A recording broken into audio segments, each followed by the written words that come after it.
Hey everyone, this is CA Neha Gupta. I welcome you all on this channel.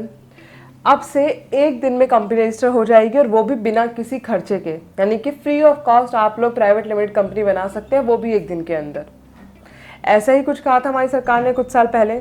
तो practically क्या ऐसा ही हो रहा है? हम एक दिन में कंपनी बना सकते हैं?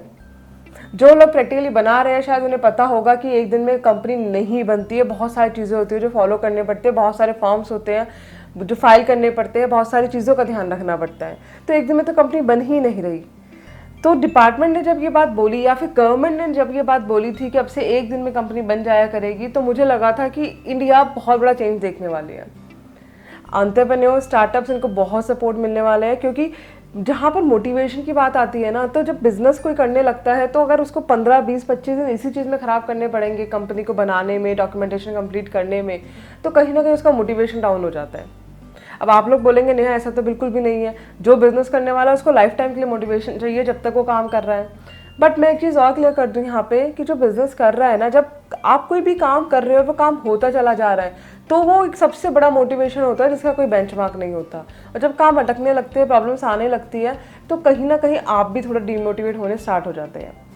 सो इसलिए डिपार्टमेंट के थ्रू ये बात कहना कि अब से कंपनी एक दिन में बन जाएगी, वो प्रैक्टिकली ऐसा हुआ नहीं अब. बट एक नई चीज़ और आ गई, 25B फिजिकल वेरिफिकेशन अब से इनकॉर्पोरेटेड कंपनीज का होगा. एड्रेस चेक किया जाएगा कि फिजिकली वेरीफाई है भी या नहीं, फिजिकली है भी या नहीं है एड्रेस. तो अब पॉइंट यहाँ पे ये आता है, क्या इससे पहले कंपनियां बिना फिजिकल एड्रेस के बन रही थी?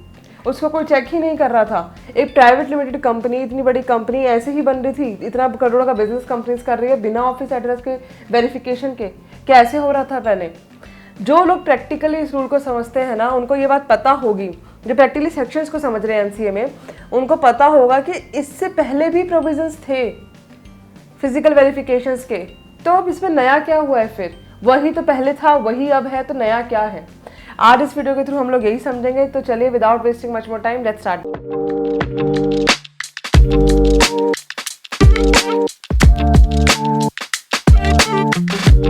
एक नया रूल 25B इंसर्ट हुआ जो ये बताता है कि फिजिकल वेरिफिकेशन होना चाहिए. इसको हम लोग पढ़ते हुए सेक्शन 12. अब सबसे पहले हम लोग समझते हैं सेक्शन 12 तो बहुत पुराना है. अब सेक्शन 12 क्या कह रहा है? अगर मैं सेक्शन 12 सब सेक्शन 1 की बात करूं, तो सेक्शन 12 सब सेक्शन 1 हमें ये बोल रहा है कि कोई भी कंपनी बनने के बाद विद इन 30 डेज कंपनी का एड्रेस होना चाहिए, रजिस्टर्ड एड्रेस, जहां पर वो लोग नोटिस, सर्कुलर सब कुछ रिसीव कर सके, जहां जिसके थ्रू बिजनेस हो रहा हो. तो यानी कि ये प्रोविजन तो पहले से है कि 30 डेज के अंदर एक एड्रेस, रजिस्टर्ड एड्रेस होना चाहिए. नेक्स्ट सेक्शन पे अगर हम आए, सेक्शन 12 सब सेक्शन 2, अब वो क्या कहता है?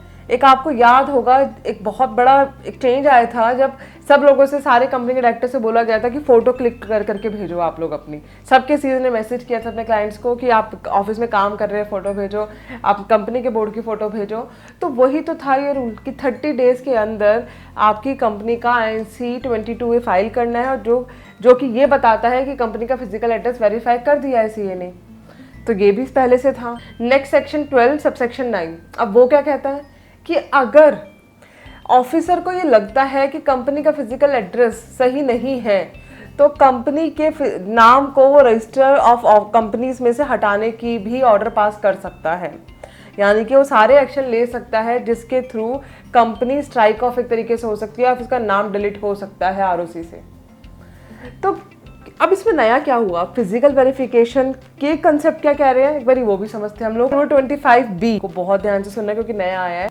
तो अब रूल 25 क्या कहता है? सबसे पहली कंडीशन, जो भी ऑफिसर है वो एमसीए से आपके डेटा को, आपके एड्रेस को फेच करेगा और उस एड्रेस पे विजिट करेगा, और वहाँ पे वो चेक करेगा कि वो एक्चुअली एड्रेस एग्जिस्ट करता है या नहीं करता. वो साथ में 2 विटनेसेस लाएगा सेम लोकेलिटी के, और अगर जरूरत पड़ी तो वो पुलिस की भी हेल्प ले सकता है वेरिफिकेशन के लिए. तो ये तो थी फर्स्ट कंडीशन. सेकंड कंडीशन, जो भी डॉक्यूमेंट्स उसके पास यानी कि ऑफिसर के पास है, वो उन सबको लेके आएगा साथ में, और सपोर्टेड डॉक्यूमेंट्स वो क्लाइंट से मांगेगा, यानी कि जिसके यहाँ वो विजिट कर रहा है, जिसके एड्रेस को वेरीफाई कर रहा है, उससे सपोर्ट डॉक्यूमेंट मांगेगा और क्रॉस वेरीफाई करेगा. और जो कि डॉक्यूमेंट देगा वो भी ऑथेंटिकेटेड डॉक्यूमेंट देगा, और उसके वेरिफिकेशन के बाद ही डिसाइड होगा कि आगे का एक्शन क्या लेना है. नेक्स्ट पॉइंट, रजिस्टर्ड ऑफिस की फोटोग्राफ लेगा ऑफिसर. बहुत इंपॉर्टेंट पॉइंट है. अनदर पॉइंट, फिजिकल वेरिफिकेशन की जो रिपोर्ट बनेगी उसका फॉर्मेट डिपार्टमेंट ने दिया है, जो हम लोग आगे डिस्कस करने वाले हैं, और उसी फॉर्मेट के बेस पे वो रिपोर्ट तैयार करेगा। अनदर इम्पॉर्टेंट पॉइंट, अगर ऑफिसर को ये लगता है कि वो प्रॉपर प्लेस नहीं है जहाँ पे कि कोई नोटिस या सर्कुलर एक्नॉलेजमेंट भेजा जा सके, तो ऐसी सिचुएशन में वो सारे डायरेक्टर्स जो भी उस कंपनी के हैं सबको नोटिस सर्व करेगा और 30 डेज का टाइम देगा कि अगर आपके पास कोई रेलिवेंट डॉक्यूमेंट है जो इस एड्रेस को जस्टिफाई करता है या फिर कोई रिप्रेजेंटेशन देना चाहते हैं तो आप दे सकते हैं। बट अगर विद इन 30 डेज उन्होंने कोई भी एक्शन नहीं लिया तो ऑफिसर आरओसी में से नाम को डिलीट कर सकता है उस कंपनी के। जो मैंने अभी आपको फॉर्मेट बताया रिपोर्ट के लिए, उसका फॉर्मेट है, आप स्क्रीन पे देख सकते हैं। सबसे पहले नेम एंड सीआईएन जाएगा कंपनी का। Second, latest address of the register office of the company जाएगा, उसके अंदर मेंशन होगा। Third, date of authorisation letter issued by the ROC. Next, register name of the register of company. Fifth, date and time of physical verification, किस दिन verification हुई। Location detail of the company along with the landmark. Next, detail of person available at the time of physical verification.